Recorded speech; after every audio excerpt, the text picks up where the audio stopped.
So hi guys, I hope you can hear me.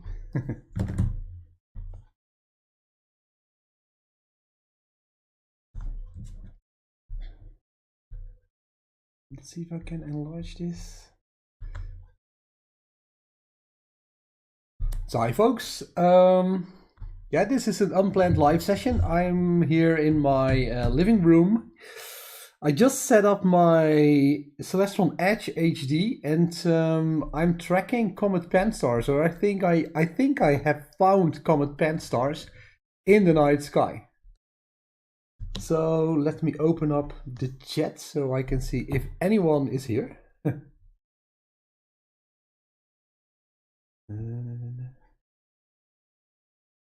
How does it work?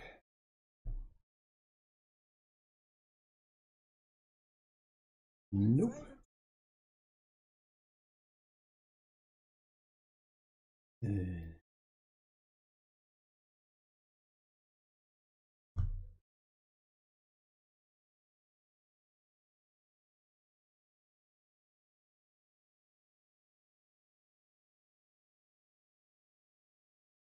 Can't see it. Uh-oh.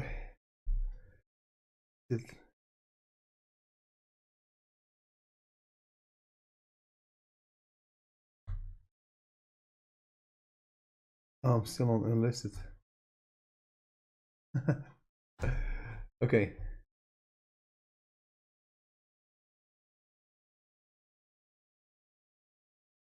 Public. Save.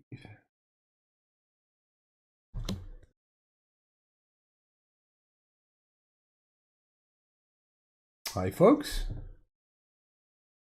I hope you can see me, or at least see a little bit of me on the bottom right. Let's... Yeah, I think I'm live. Oh. Let's see if I can open up the chat.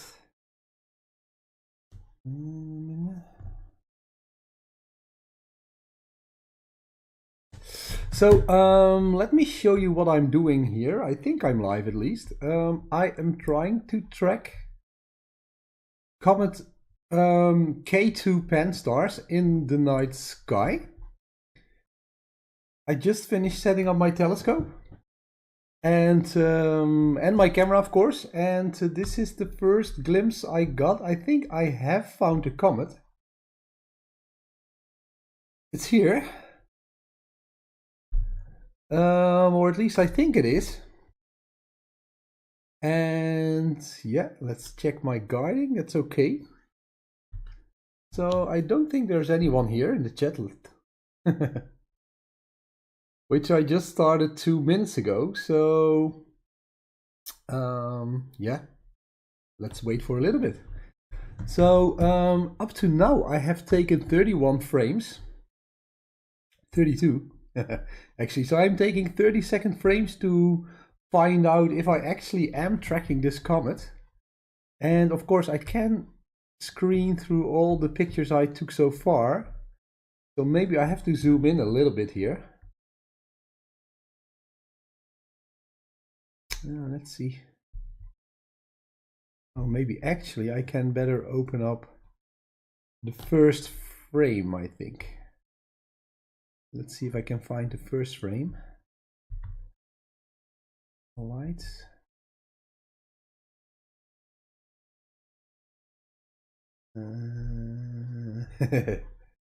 Panstarrs. Oh yeah. Yeah, something happened there. Let's see. This is the first frame. Can I open it up like this? I think so. Nah. Doesn't work like this. So hi folks, if you're just joining, this is, I think this is Comet Panstarrs, or K2 Panstarrs. It had an estimated magnitude of about 10. So I thought, well, I think I will be able to get that with my Celestron Edge HD 8-inch. I'm currently at about 1500 millimeter focal length. So here, this is the first picture I took. And yeah, this is just a fun live stream, so feel free to ask me anything.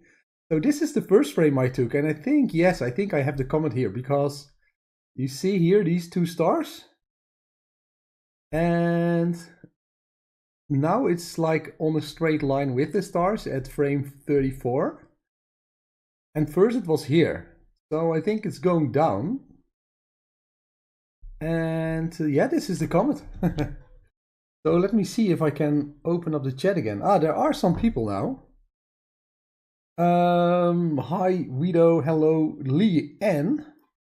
Mark is here, Mark Gwyn, hello Mark. And Slixer, how are the weather conditions tonight? Yeah, that's a good question. So I will get to that. First, I want to make sure that I'm actually tracking a comet here. I think I am.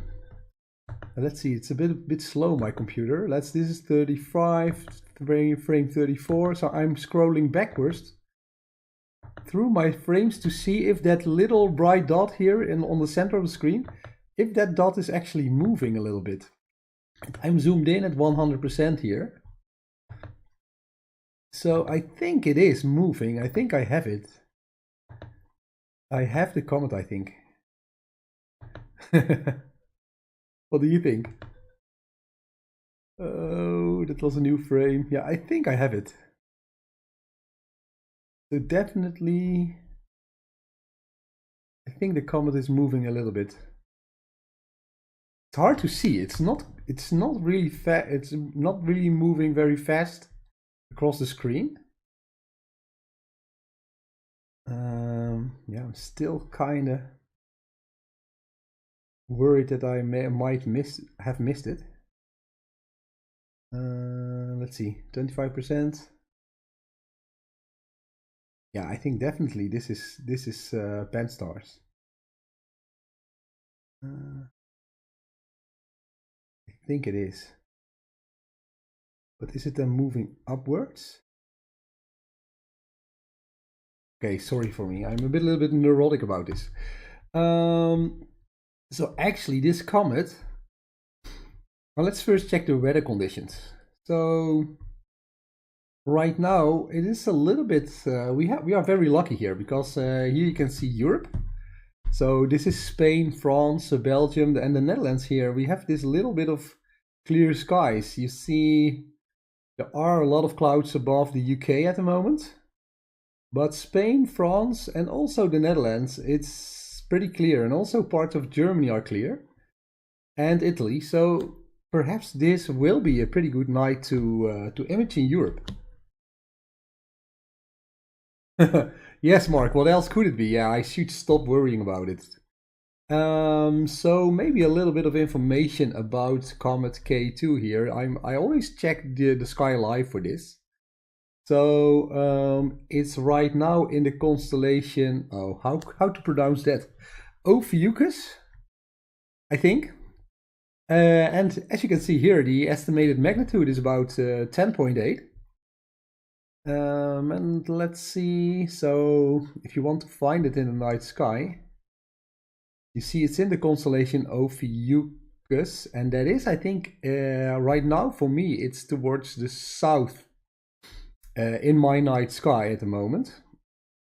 And here you can see it's currently at a distance of 275, is that million kilometers? I think so. So it's 275 million kilometers away from Earth.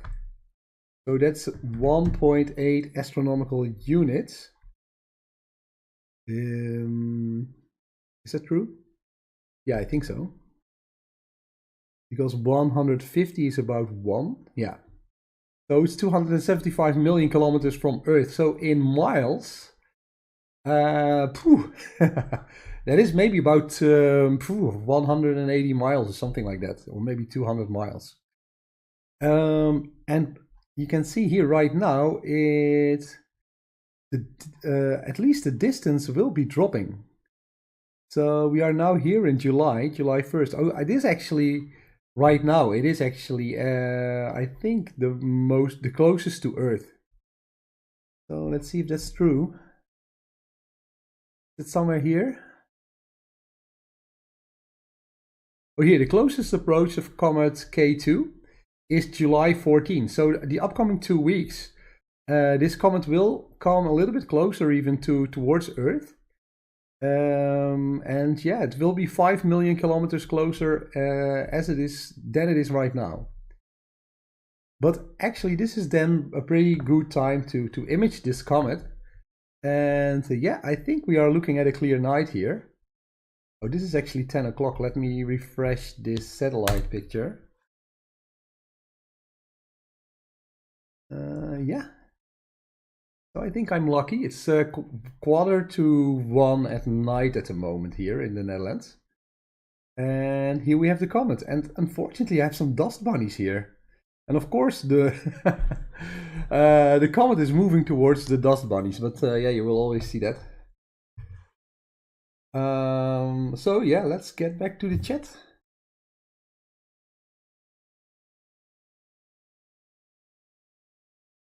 So guys, if you have any kind of questions, so I'm imaging with the Celestron Edge HD 8-inch. This is a black and white picture because I'm using my ASI 1600 Mono Pro. Let me zoom in again. So I think this is the comet. And yep. So that's nice. And yeah, a little bit earlier on, I think earlier 2 weeks ago, something like that. Of course, I was also imaging the planetary alignment, and I got a chance to capture some images with my new ASI 2600 Mono Pro camera. So that's pretty cool as well. So I will update you on that, and at the same time I'm also moving. So yeah, it's a little bit hectic at the moment. And yeah, I hope I will be moving towards the edge of the city. So probably I will get a little bit better skies than I have right now. But it is pretty darn bad for the whole of the Netherlands. So I will still be at Bordeaux class 7 skies.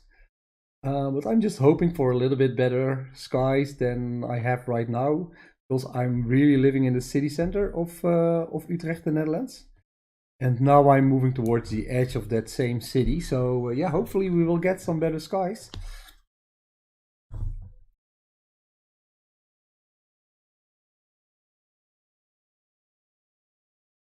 For some reason, I'm not successful in opening the chat. So yeah, I think I will try to just track this comet. I'm cooling at minus 25 degrees. Maybe that's a little bit too much. But I think I will be tracking this comet for the rest of the night. And yeah, let me zoom out. So it started. I'm always a bit bad at I think this is upside down as compared to that first picture, right?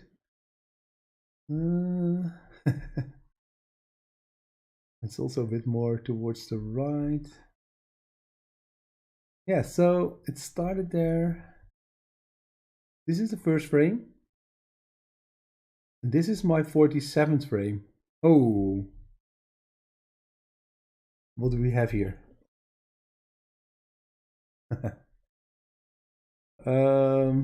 Yeah, could be a satellite.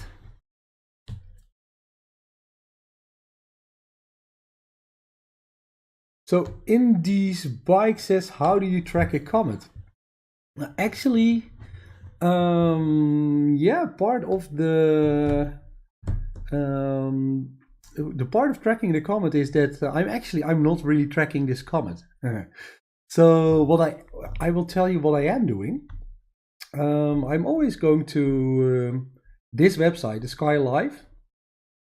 skylive.com. So if you want to know the location of any kind of comets in the night sky that are known or that are already reported, you can go to theskylive.com, and right here you can see the exact coordinates of Comet, in this case Comet C 2017 K2 Panstarrs.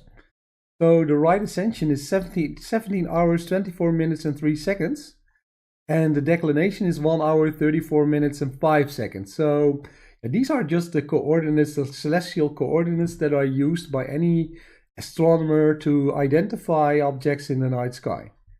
So I actually have a program which I have linked to my mount. And this is Sequence Generator Pro, but there are also other programs you can use.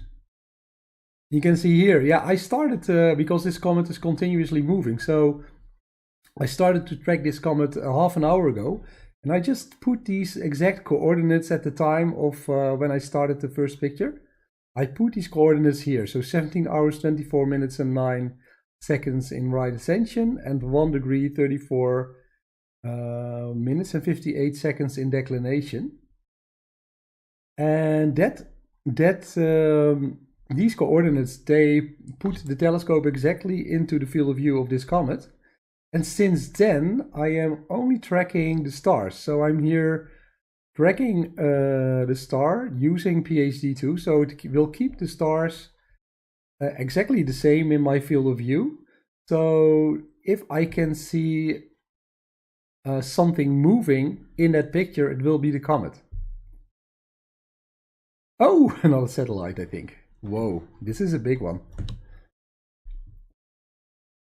So this is how I track a comet. And then once I found a comet, I'm just taking 30-second pictures. And my mount will keep like the same part of the sky in the field of view. So I will take 30-second pictures, and I'm just looking for whether or not the comet moves. So you can see here, I think it is moving, but it is moving at a slow pace. So I'm taking 30-second pictures. Let me try to go like about 2 minutes back.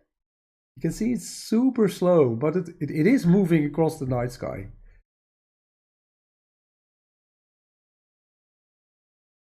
Yeah. So maybe I have to zoom all the way in to really notice it. So nobody just got a CGX.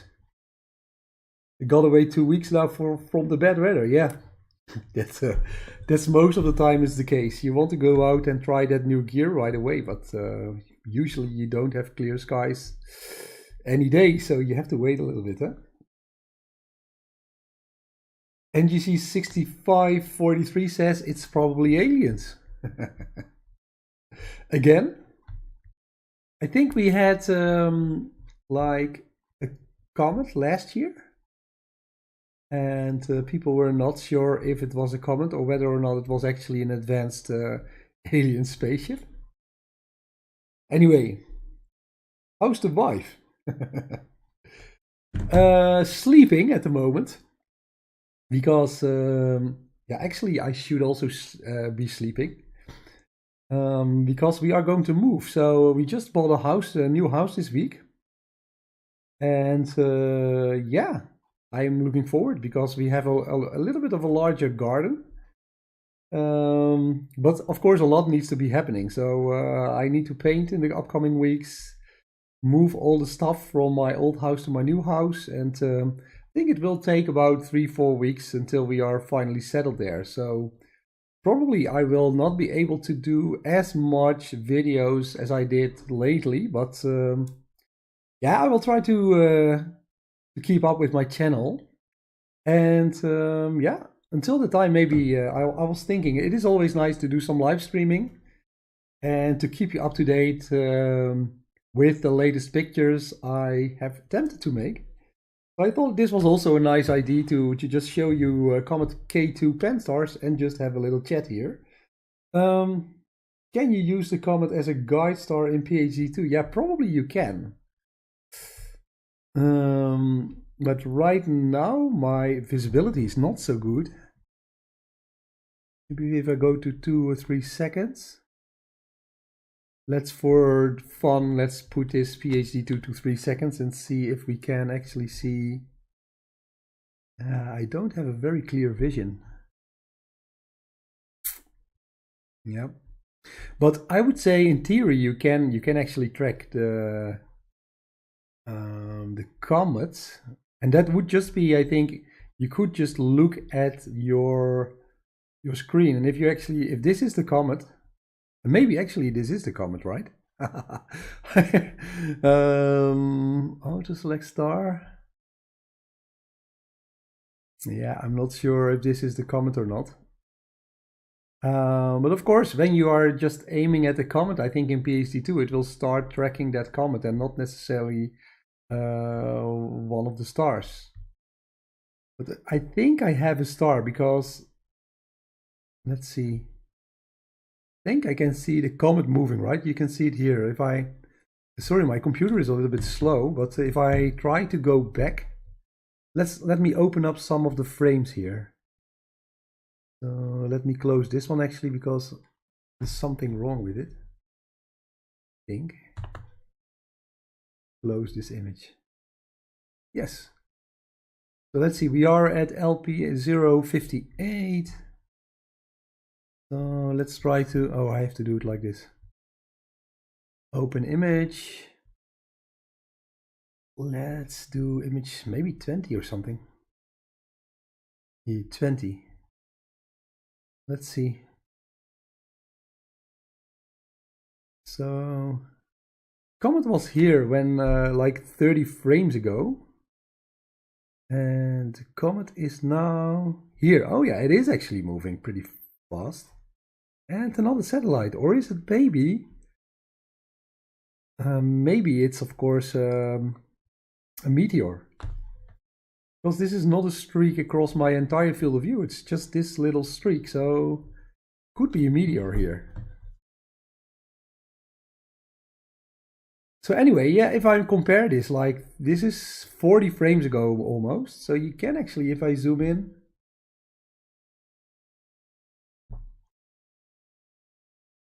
you can actually see the movement. Ah, whatever. Oh, it's downloading continuously, this new frame. Can I'm not doing a good job trying to show you how it moves. Let's see if I put this to 100% as well. And this one, you can see here. First it's here, 2 stars here, and the comet. Oh, this is it tracking the comet? I don't think so. Because first it was here, and now it is here. Anyway, I'm always freaking out when I'm trying to do this.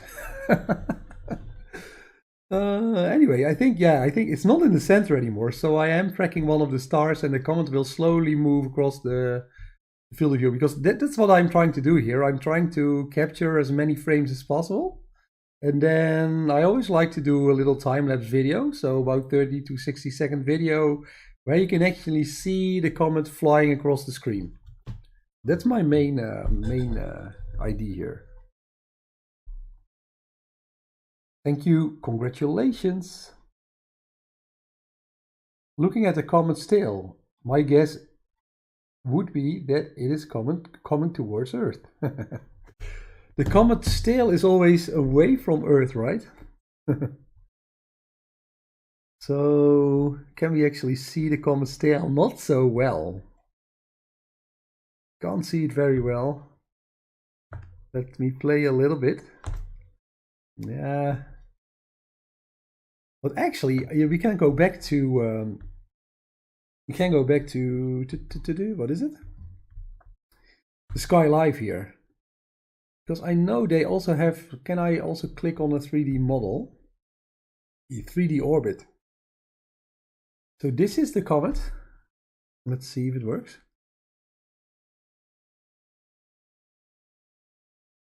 Comet Panstarrs. Freaky. It has this interesting... Oh. Okay, what am I doing? Again. Let's try this again. Anyway, can I zoom in or something? Or maybe like this. So we have Earth here and Mars here. So the comet is pretty well outside the orbit of Mars even. So in between Mars and Jupiter. And it's swinging around the sun like this. So yeah, it's not going to hit us.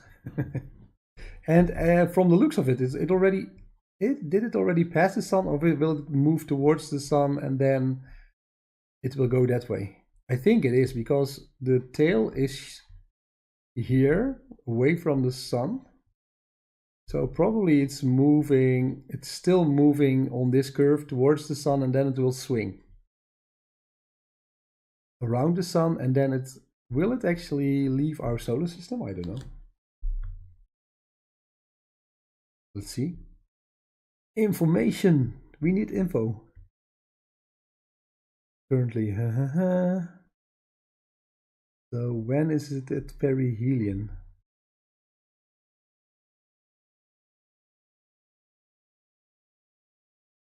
Light travel time. If we could travel at the speed of light, we would be at the comet in 15 minutes and 17.6 seconds. Interesting info. Predicted magnitude. Oh, here, perihelion distance. 1.79. Date of... No, that's not what I am looking for. Anyway. Perihelion distance, 1.79. 269 million kilometers will be the closest, I think. Will be the closest distance from that comet towards the sun. Yes, it rises here at least at the northern hemisphere at 52 degrees latitude.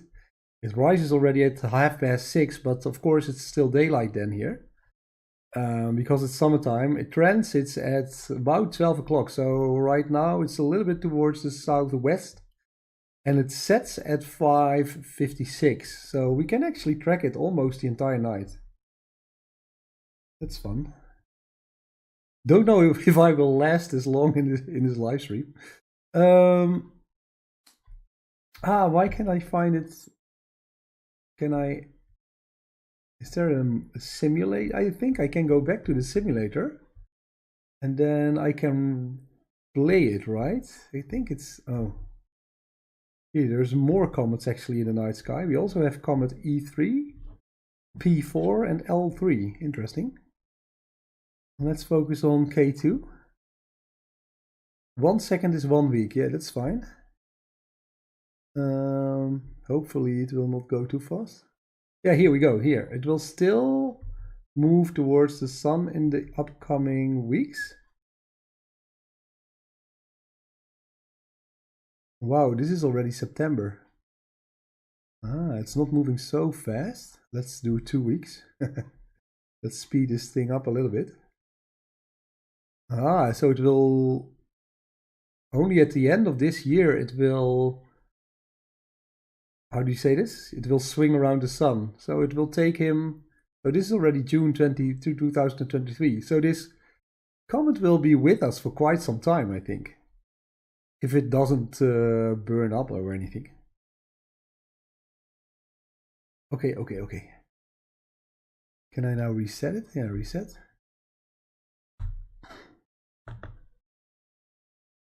Okay. Let's go back to the live screen.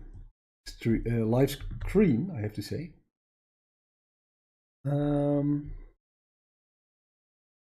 It was here. And now it's here. So it's definitely moving towards the left of my screen.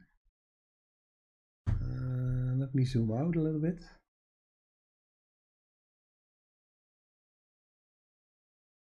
So yeah, that's what I wanted to show you. Why are you hiding behind the subscribe button? Oh, I had no idea if that was also the subscribe button. Oh, maybe this is a psychological thing. If you can see me, you want to see me or move me, and then you accidentally hit the subscribe button. But I promise you, I'm not that clever. I can try to move myself. Can I do that in a live stream while I'm streaming?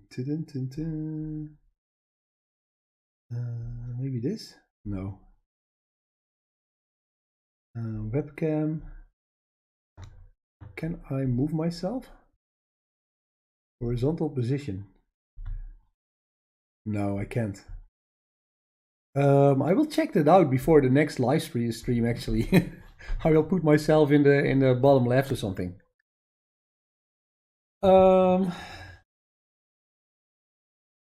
That's a good question. Watching from Kentucky, Bruce. Hello, Bruce.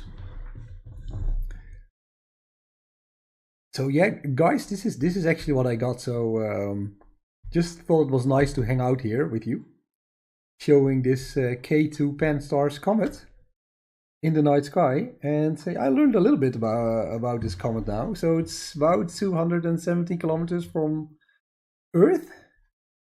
And this is probably one of the best times to be able to photograph it. It will move towards the sun, and always when these comets move towards the sun, it will be more tricky to image them because, of course, they will be. They say it's like Venus and Mercury. They will be there just before sunrise or just after sunset, and they will then quickly move below the horizon because they are so close to the sun. So that's always tricky, but this one is a little bit further away from the sun. It's actually outside the orbit of Mars, so I guess we will be able to image this comet for quite some time. And this is the live stream. This is your chat. What I wanted to check is I'm always struggling. I'm always working with two computers, and I always get confused which one I'm actually controlling. Yeah, so like I said, if I look at this orbit here, let me reset it. Well, is it reset now? I hope so. No, it's not reset, I think. Let's try animate it again. Maybe 2 weeks. Reset. Oh, I can't reset. Can I do it like this? Oh, it's 2000 here. It's really moving very slowly. So can I go back to 2022? Okay, so we are now here at June. July actually, the 2nd for me. So for you in the US, it's still the 1st, and for those of you watching in Asia and Australia, it's of course already the 2nd. So this is like 1 second is 2 weeks. So here you can see how slow this comet is moving. This is already October, November, December. I think we will be able to image it for quite some time. February 2023. This comet will be here forever. Okay. Let's go back. Let's see, Joe Bennett. That's a good question. Hello, Wido, Darth Marvin. I was just taking a picture of the comet when I got a notification of the live stream. Maybe we can combine the data we get. And good luck, Darth Marvin, from the dark side. I hope you will be able to get a nice picture or to get a nice time lapse. I always like the time lapse videos of comets. K2 will remain in telescope view throughout the summer. Yeah, Leanne, and I think even more than that. But of course, with comets, it's always a bit unpredictable. They might break up due to the force of the sun. They might heat up and break into different smaller parts. But I think with this one, because it doesn't come any closer to the sun than this. So yeah, when it keeps on going like this, it's currently at magnitude 10 or something. So I think if you have a telescope with a focal length of about, I think 700, 800, 900 millimeters, you should be able to maybe also spot it with the naked eye in the night sky. Through a telescope, that is. So that's pretty interesting. K2 is here to stay, I think. Kyle is here from Philadelphia. Hi, Kyle. So yeah, guys, this is the comet. I'm actually glad I found it, because I was pretty late with building up my gear and my telescope, and actually I wanted to put my color camera behind the Celestron Edge HD at its native focal length, but I was running out of time, and then I chose to just use my regular setup, and this is the Edge HD with a 0.7 reducer. So my focal length right now is 1400 millimeters, and you're looking at a black and white picture of this comet. So I'm using my good old ASI 1600 monoprobe for this particular these pictures you're seeing right now, and I should switch to color camera, but I didn't for tonight. Let's see. Yeah, it's definitely here. I'm here from Las Vegas, better known as Pine Valley. So welcome, Stephen. If you have anything to add about comets or telescopes, please do so. Joe Bennett will be passing pretty close to the M10 cluster on the 14-15 July. Nice opportunity for a picture. So yeah, that's always nice to have something in the background, a nice deep sky object. So M10, is it a globular cluster? M10, Messier 10. Yeah. So imagine that. That's a good tip here we got from Joe. So in about 2 weeks' time, this comet will be passing a globular cluster M10. So that is a good opportunity to just get the globular cluster with the comet in one picture. Dumpdelic Observatory. Hi, I'm currently capturing this target as I type sadly. So sadly it's going to disappear behind a tree. I should get something out of it. Oh, what latitude are you then? Dumpdelic. I didn't actually check. I thought it was pretty high up in the sky here. Let me actually recheck now. And, let's open up my stellarium. So hopefully it will have K2, I don't know. Hello, Kolotsky. Is that Polish? I need to catch up. Is it okay? Yeah, no problem. Let's see if K2 Panstarrs. Nope. Panstarrs. How are they coded? Say, oh, maybe I have to put in. I think I have to put in the date in Stellarium. So let me check. So the date is actually. Whoa. C 2017 K2. Okay. So it is first. I think the 2017 refers to the year of the discovery of the comet, right? Let me know if I'm wrong, but in 2017 it was probably first discovered. And maybe K2 refers to, I don't know, maybe the satellite tracking system. 2017 K2. Yeah, Panstarrs, here it is. Oh yeah, it's already pretty far towards the west. Oh, and there it was gone. See, 2017 K2. Okay, page down. So yeah, it's already a bit. So for me, it's southwest, as you can see here. And let's zoom in a little bit. It's just showing a standard picture of a simulated comet, I think. Let's see. So my altitude is still 38 degrees. So that's okay. I still have, I think I have some time to go here. Let's see. But our nights in the Netherlands right now are, of course, very, very short. Let's see. So I have until here, basically 4 o'clock. So I can track this comet for 3 more hours, and then it will be daylight again.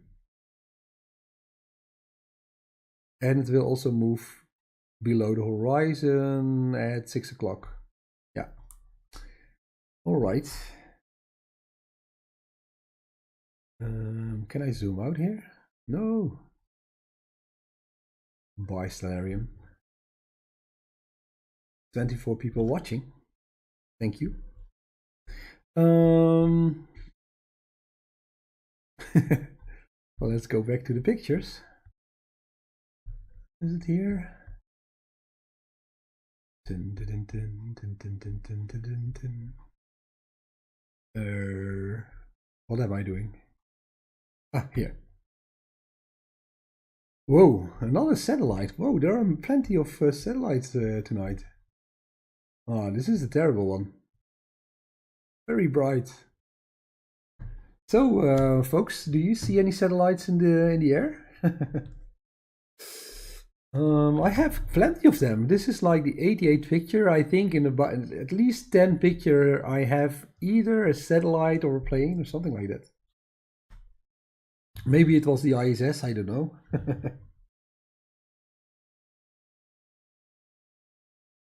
You are still presenting the Sky Live webpage. Oh, I hope you can see the other one. Can somebody confirm? Oh, okay, never mind. My video froze. Yeah. Okay. So I was kind of worried that my stream froze. Thank you for just tell me when there's something happens so I can try to adjust. So okay. So what did we learn? What did I learn? This comet will be with us for quite some time. Hopefully it will not break up due to the forces of the sun, so we can enjoy and photograph it. Joe, I forgot your last name. Bennett. Joe Bennett had a very good tip. In about 2 weeks, on the 14th of July, you will be able to spot this comet and passing actually a nice Messier object, Messier number 10, which is a globular cluster. So that's very nice to catch a comet with a cluster in a globular cluster in one picture. And right now the magnitude is 10. So I think also with the naked eye, if you have a telescope, you don't like imaging or photographing, but you have a telescope, maybe a Smith-Cassegrain telescope, or maybe a refractor with a long focal length of about maybe up to 750, 1000 millimeters.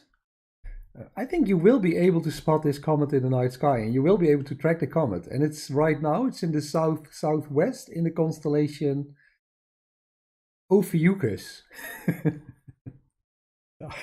I'm sure I'm not pronouncing that correctly. Anyway, interesting. Will you attempt to get a color picture tonight? Yeah, Dart, I will just keep the current setup. I was thinking about that, but it's already 1:30 for me, almost. So I will continue to track it in black and white, and I'm kind of I really would love a color camera. I will be getting a new planetary camera soon. Maybe I will use that also. It's not a cooled camera. It's one of the newer ZWO cameras. And I was thinking about using it also for these short, like 15 to 30-second pictures of the night sky. To get a color picture, actually. Bitstamp.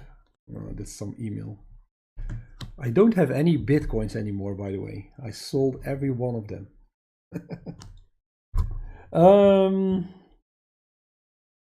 So will you attempt to get a color picture? Yeah, not tonight, but most definitely it's in my. I want to do that in my future. I was thinking about getting the ASI 533 color camera actually, which gives you a nice color, like a colored picture of the night sky. And the reason why I am often using mono cameras is that I am in the city center, so I have to deal with a lot of light pollution. And yeah, because of that, I often use narrowband filters and light pollution filters in combination with a mono camera. But definitely, I want to try to also, despite the light pollution, to also get some color images of these kind of things. I'm not often doing these comet tracking attempts, but when I do, I always wish I would have a color camera behind my telescope and not a mono. So if you have a color camera, most definitely go for that. And just take short exposures when you're in the city. So I'm currently doing 30-second exposures, so that should be relatively fine in terms of light pollution. But yeah, I'm already happy to see this particular one.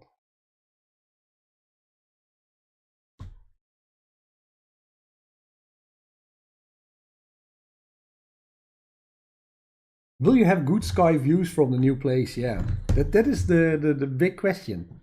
So yeah, of course, I made sure that I have a clear view, at least towards the south. So or at least a pretty clear view towards the south. And I have two options. I can use the shed. We have a small garden right now. I don't have any garden. I'm just imaging from my balcony in the city center. And in the new house, we have a garden, and there is a little shed in that garden. So I was actually thinking about putting that telescope either. Now it's a cement building, so I can actually build a little bit like a stairs, and then just put the mount and the telescope and the the tripod, the mount, and the telescope on the roof of that shed, and then I can put the laptop or the computer I'm using in the shed to take the pictures. So that's one option, and it is a little bit further away from the city, so I'm really hoping to get a little bit less light pollution as compared to the light pollution I'm getting right now. But I don't think it will make much difference because it's only 3 kilometers away. So most probably I will still be dealing with the same kind of light pollution. There is an option to go. I'm towards the edge, so I can also more easily leave the city with a light setup, like a camera, a star tracker. So yeah, there are some nice forests in the area and also a nice lake. So I will definitely attempt to do some imaging from there just to check if I can get some good images just outside the city center. But I read somewhere that you have to leave the city for at least, like, the distance should be at least like 20 or 25 kilometers before you will be able to escape any kind of severe light pollution from that city. Anyway, so yeah, I will try to of course I will set up the telescope there. Hopefully I will get better pictures. I don't know. But we mainly moved there because we wanted more space for our kids, and also for we have 2 rabbits also now. So yeah, they need some living space. Anyway, I use a planetary color camera from Leiden, the 178. Yeah, Darth, that's a good one, especially if you have a shorter focal length telescope. The ASI 178 has a very what is it? The pixel size on that thing is about 2, I think. So that's a good good camera to also catch the meteor in color. Vibrations are not an issue in your current situation. Now, Bruce, they are a little bit.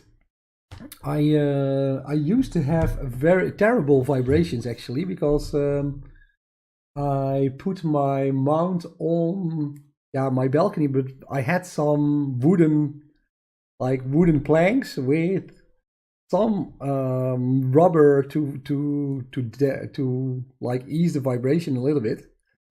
But every time when I walked past that mount, or any time a cat, for instance, would walk past that mount at night, it would vibrate. So to get a little bit more balance, I put some tiles there, some heavy tiles on my roof, on my balcony. That improved my stability a little bit. But of course, it's best to just put it on the ground. So I'm also looking forward to just do some astrophotography with firm, solid ground below my my telescope and my mount actually.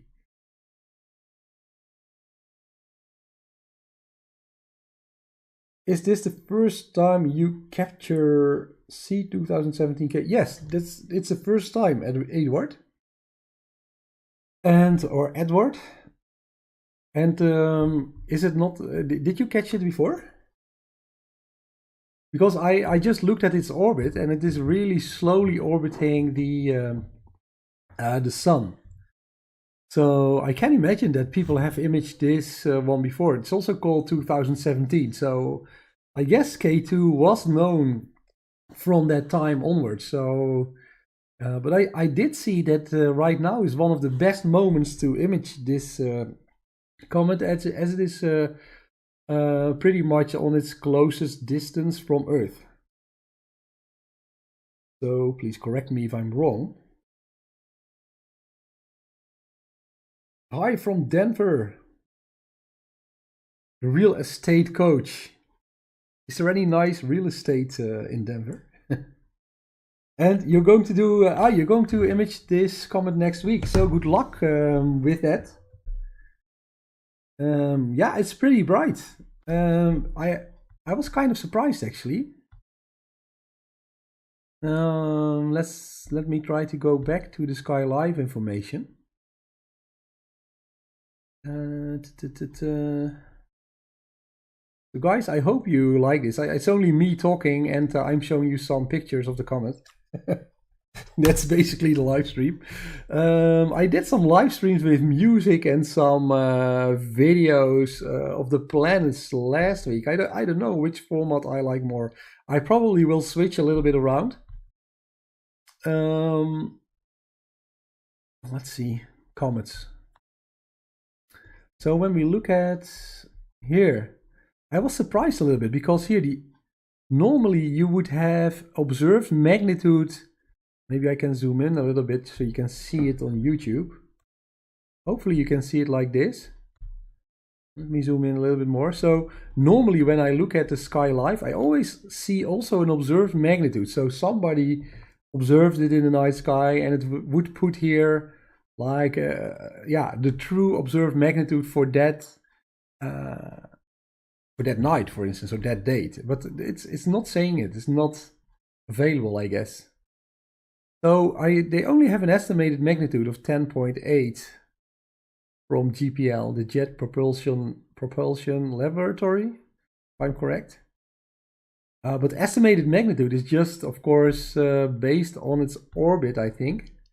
And I always like observed magnitude, like real-time observations. That kind of information is always a little bit more reliable for us backyard astrophotographers.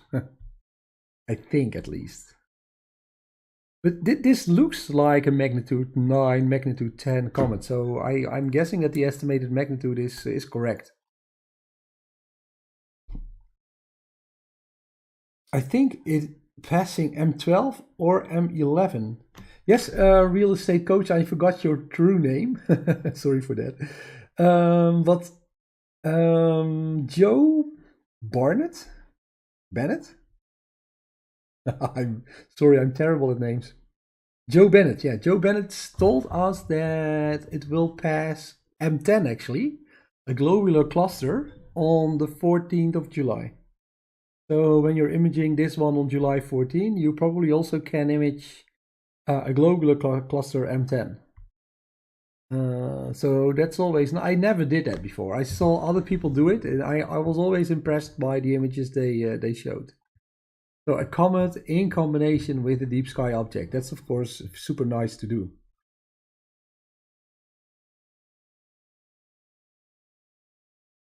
I like live interaction over the music stream. I can't learn from music. That's true, Kyle. Yeah, that's a totally different topic, I think. But I think it depends also a little bit on the person. I'm also a person that actually, when I want to concentrate and focus on something, I don't need a lot of distraction around me. So I also prefer like the plain talking format. But I know lots of people that are totally bored by that, including my daughters.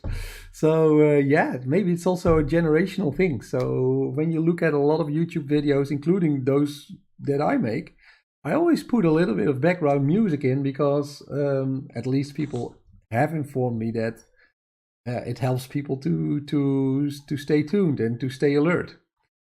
And yeah, it depends also a little bit on how you use music. And I'm definitely not a producer, so I wouldn't know. And sometimes, of course, you can put music in place to highlight emotions, like a scary situation or whatever. But yeah, sometimes I just want to talk and just do away with all the fuss. So anyway, I think there's some people will like the one, and other people will like the music and more energetic stuff. And Peter says your pillar image was awesome. Thank you, Peter. Yeah, actually, I was super surprised with Pillars of Creation picture. Would it be? Maybe I can show it.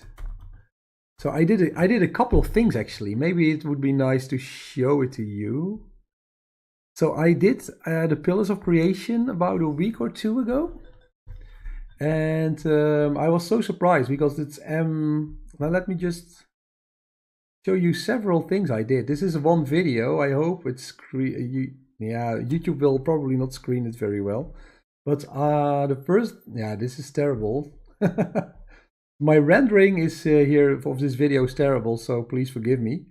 But I made this, what is it? The starless image of M16. And then I added the stars. And finally, I found some infrared data from a European Hercules. Yeah, I think this is a space. Is it a space-based telescope? I don't know. At least a professional telescope that is taking infrared images of the night sky. They can actually peer through the dark clouds of the Pillars of Creation. So that was pretty awesome. Anyway, this is not a good video. Sorry for that.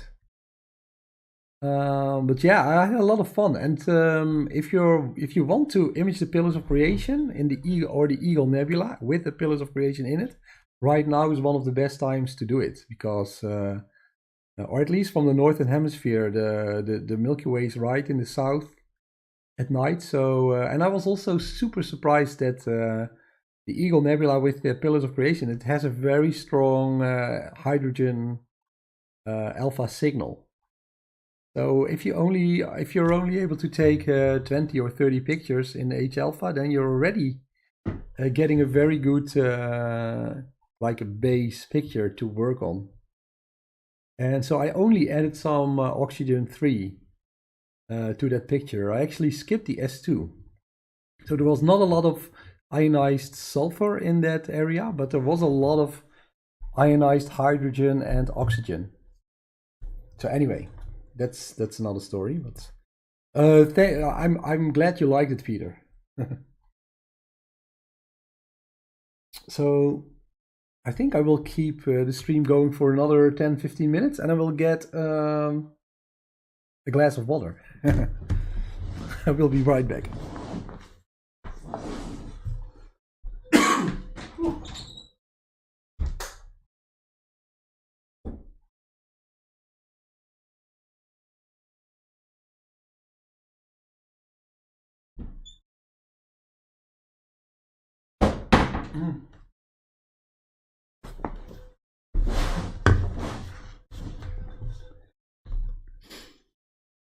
So let's look.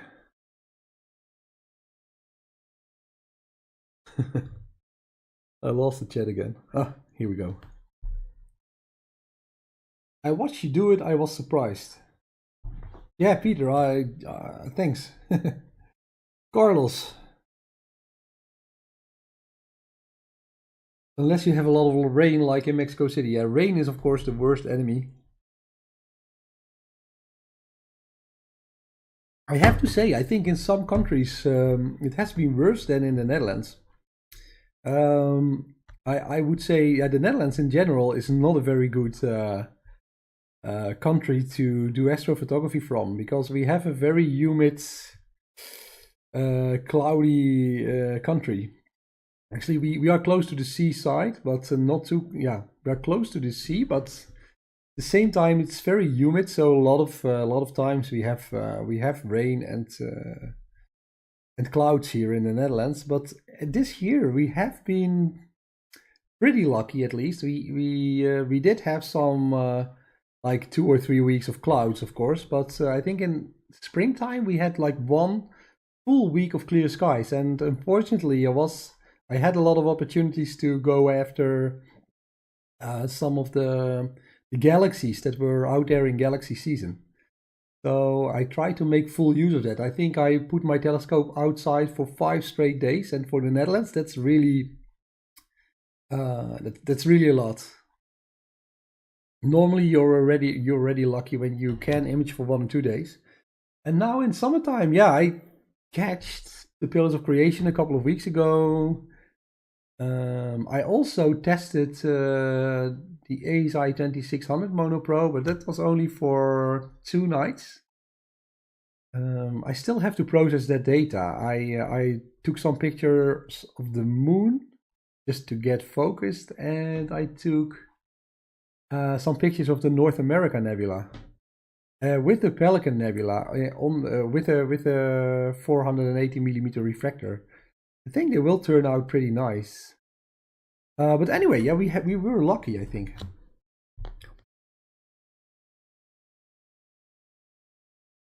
Oh.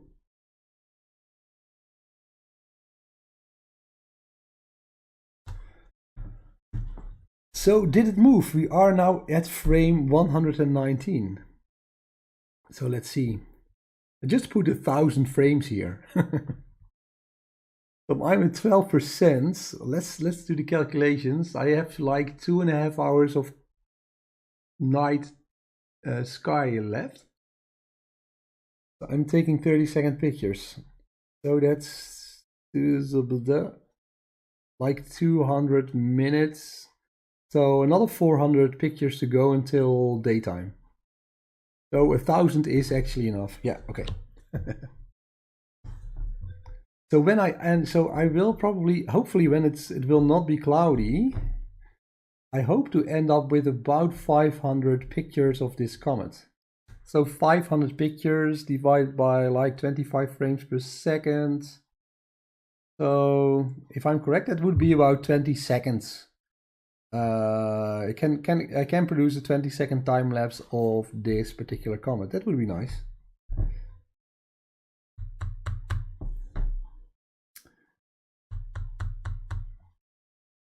It's moving. Yeah, it is definitely moving. So can we go back to the, let's see. Let's put this to, was it 50%? No. 25%, okay. So let's put this back to 25%. So here I started pretty close to the middle of the picture. You see the comet here. And now we are about 100 frames farther, and definitely the comet has moved quite a lot now. So this is after 100 frames of 30-second frames. So hopefully I will be able to add like 200, 300, 400. So it will end up here towards the edge of the screen when at sunrise. That would be nice. Anyway.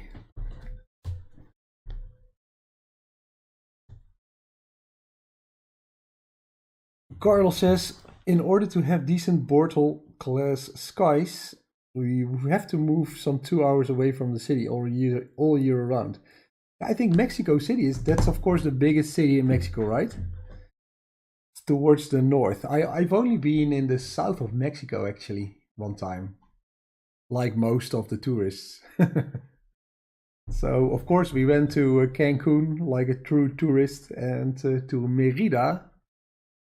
And then we went to the Chiapas area and we crossed into Guatemala, but that was already quite some time ago.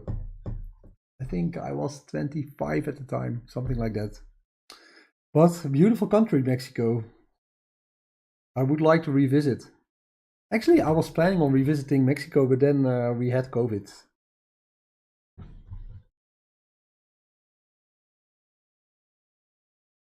Darth Marvin is heading out. Okay, Darth. Good luck with the dark side. And yeah, I will try to post a time-lapse video somewhere this weekend if I'm not too busy painting that new house.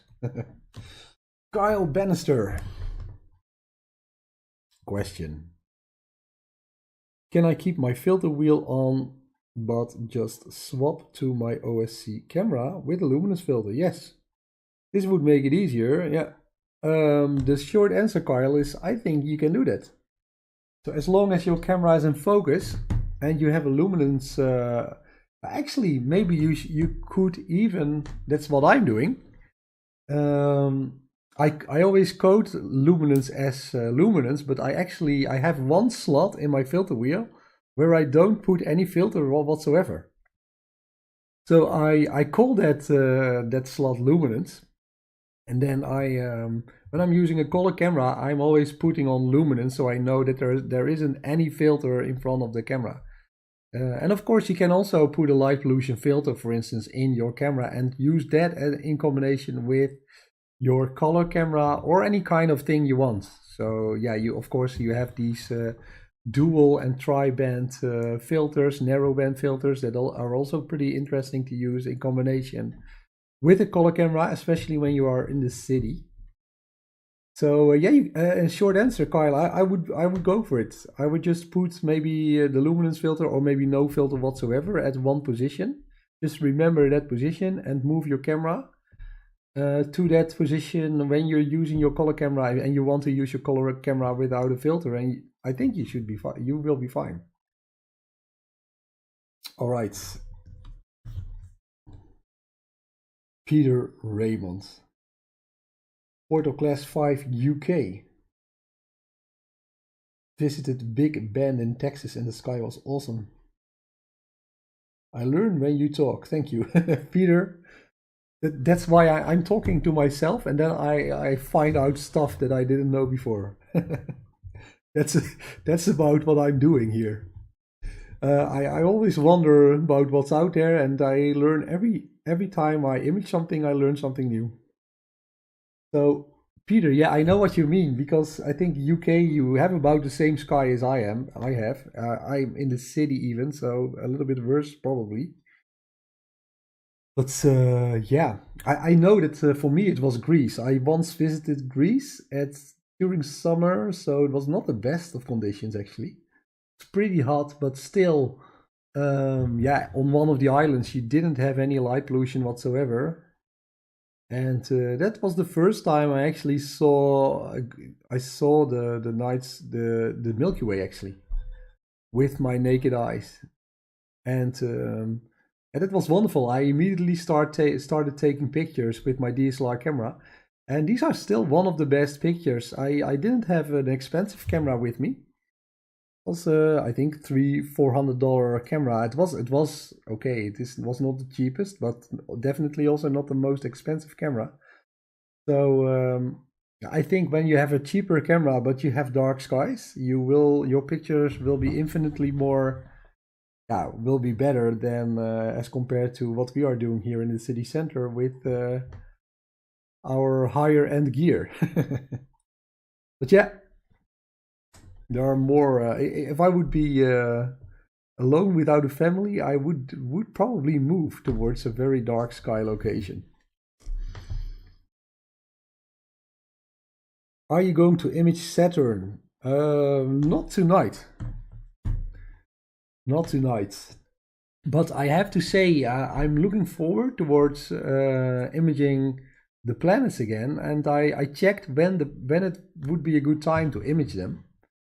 And actually Saturn right now is a pretty good time. Oh, we can actually too, because I know that Saturn will be in opposition, so that's the closest distance from Earth. So Saturn will be in opposition in August, I think, in the beginning of August. Followed by Jupiter in September, and then we have, I think, mid-October, we have Mars in opposition.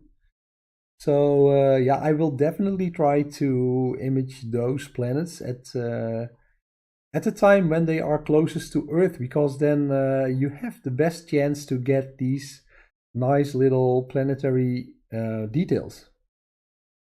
So surface details, I mean. So I know my Mars pictures aren't great, but I was able to spot the polar caps on Mars. And of course Jupiter, you want to image the red spot, and sometimes you have also these nice transitions in front of Jupiter, like the Galilean moons transiting the surface of Jupiter. You can also make a time-lapse video of that. I saw some people do that. That's pretty awesome. I'll give you this again. I think it's a plane. I'm taking 30-second pictures. Anyway. Because early July, you can also see some comets sometimes. Anyway, what was I saying? Yeah, so it's nice to image planets when they are at opposition.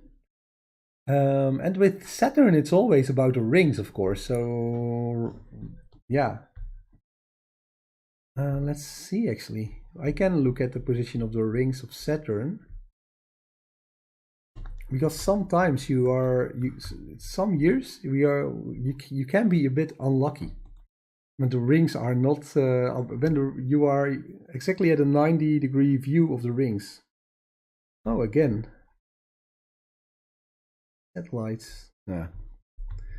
I read that we have like about 50,000 objects, man-made objects in low Earth orbit or something, or at least at not so large distance from Earth. I don't know if that's a good idea. Let's see.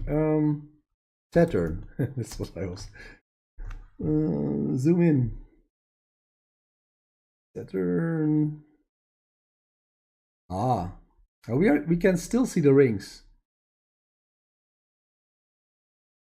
So that's nice for this year. Sometimes you have years where these, how can I say this? You have that the rings are completely like edge on. I think that's the word in English. If you have an edge on view of the rings, you see only this faint line, because the rings are, again, they are not very thick, very small. So, but at least for this year, for 2022, oh, and there it goes. Can I get rid of that info? Yeah. So at least for 2022, you will have this kind of picture of Saturn, showing the rings, and also this is called the Cassini division, splitting these the two, was it? Yeah, rocky rings into two. Anyway. But so long story short, I will be back imaging the planets, but not tonight. Tonight I will be maybe a bit boring, but I will continue to track this Comet. I'm now at frame 136, and I started here frame 20 and compare that to frame 136. So definitely this thing is on the move. Cool. Yep. I hope you can see it as well. I agree. I have a RASA in the observatory at home. I will be traveling to dark skies in my camper car. Wow, using a mobile rig with a small telescope. I'm sure the results will be better. Yeah, Peter, that's a great idea. Yeah, I think that would be great to have maybe a mobile setup in your camper. Yeah, or something like this. So you can take your camper with you. You can sleep in that thing with relative comfort. And then you can put your telescope outside at a dark location. Maybe you can use like one of these, how are these called? Like these Live P04, something like that, batteries. Which you can power your mount, of course, with a battery when you're away, or with your car even, or maybe even with your camper. So that would enable you to image from dark sky locations, even when there is no power. That would be great. Oh, I'm getting a little bit tired. It's almost 2 o'clock. I'm going to try Saturn in the morning. I'm sleepy, yeah. Study with me. I was just thinking that. So for us in the Netherlands, it's 2 o'clock. I think in France, we are on the same time as France, Spain. Anyway. But I am already happy to see I was able to capture the comet, and now I can definitely see the comet is moving. During the first couple of frames, I'm always a little bit anxious. Like, did I really capture the comet? Is it moving? But now it's pretty clear. So this is 120 frames difference, so divided by 30 seconds. So this is about 1 hour. So my focal length is about 1400. So yeah, I don't know how to calculate. I think you can make some kind of calculations in terms of distance. But it moved a lot. It moved from there to there, so I'm pretty happy with that. So hopefully I will be able to track it for 2 hours more. So that will leave me with a comet right about here, so I can create this nice black and white time-lapse video.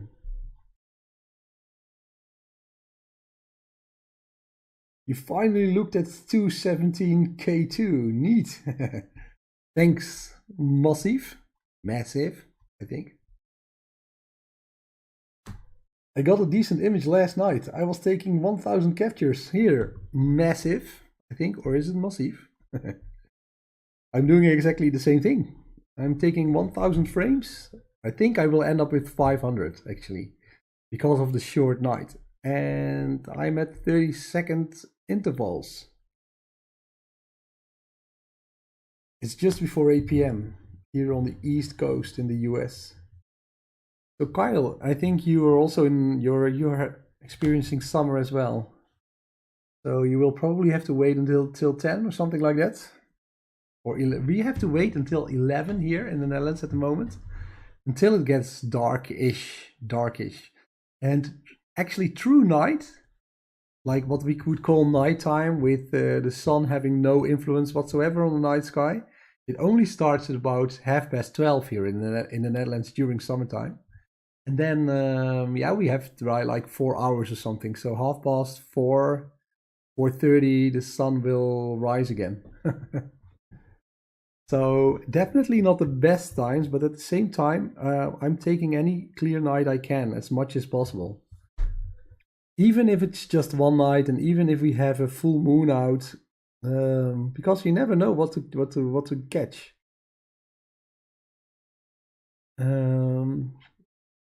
Yeah.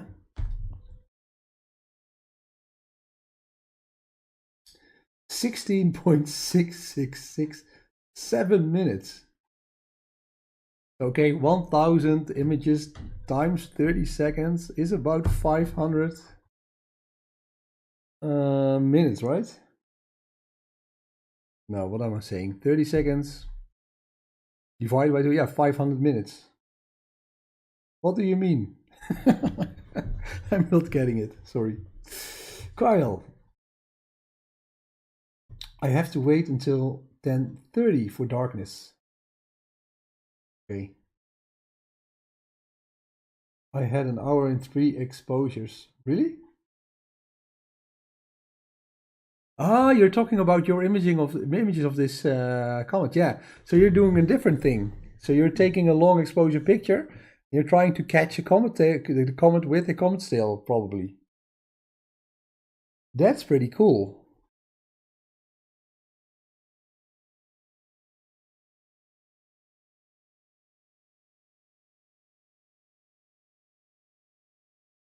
Yeah, I'm doing this. I'm doing it differently here. So I'm taking a lot of short exposure images, trying to create this time-lapse video. Yeah, 15 minutes each. Yeah. So I'm curious, what did you end up with? Did you see that massive tail, the comet? It was 15. You would have a very bright streak across your picture, right, or not? I would be interested. Massive. Are you going to post it anywhere? Maybe we can watch your picture on Astrobin or something. The comet was here. Now it is here. We are definitely on the move. K2 on the move. Yeah, those kind of commercials, they belong to the past.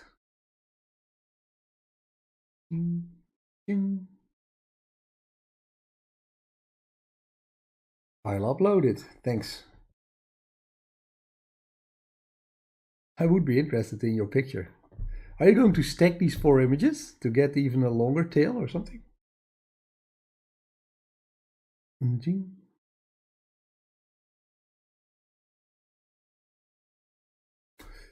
Almost 2. So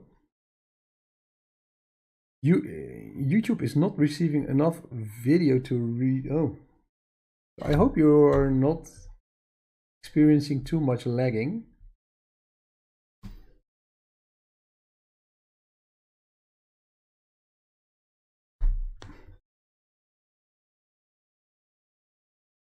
It actually says that I'm experiencing a little bit of lag here.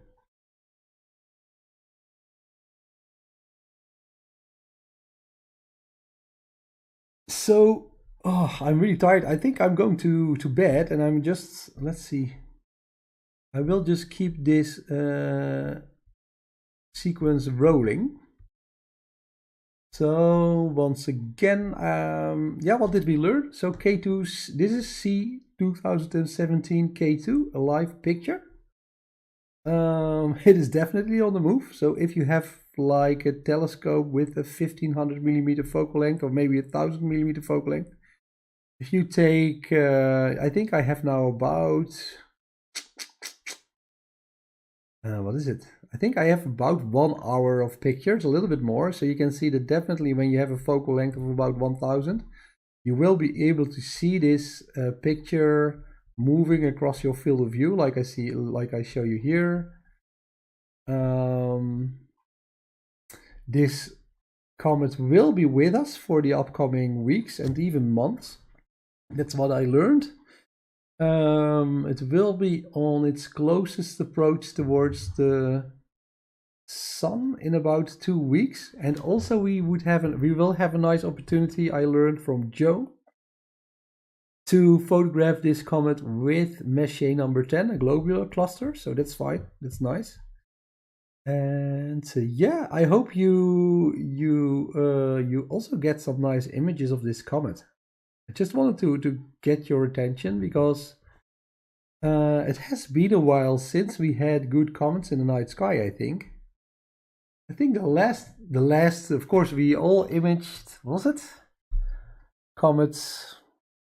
I forgot. It's terrible.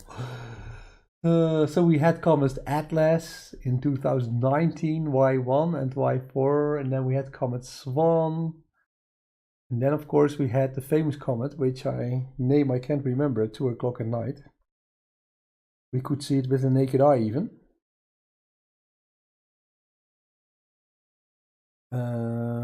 Comets are difficult to process, yeah. Yeah, I'm going to create this time-lapse video, so I'm not going to... Yeah, maybe I should try to stack the images as well.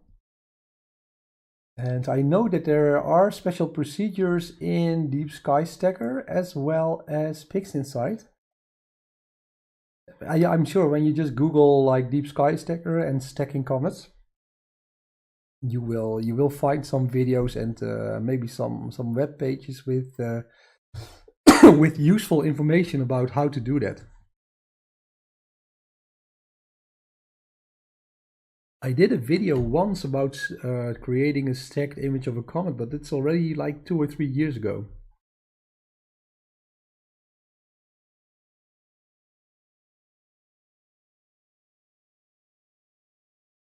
Just have to 0.7 RMS on the EQR. Let's look at my guiding then. So I'm right now RA and DEC. The RA is 0.4 and my DEC is 0.27. So total is 0.60 arc seconds. So I'm pretty happy with this actually. And I have been, this is not the best, but definitely also not the worst I got. And what can I say? I think I like this multi-star guiding option in PhD2. It really, it increases the accuracy of the guiding.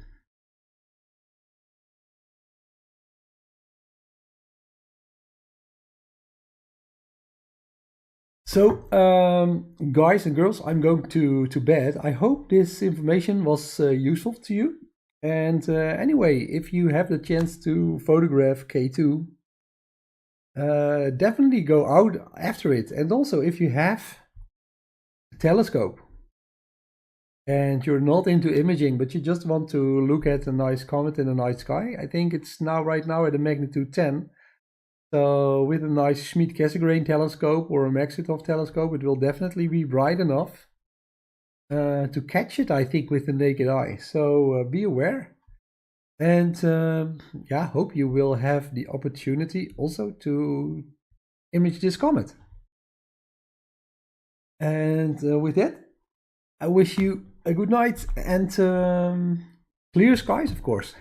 That's the most important thing. And yeah, I see you again in one of my other live streams. Thanks for watching, guys. Bye-bye.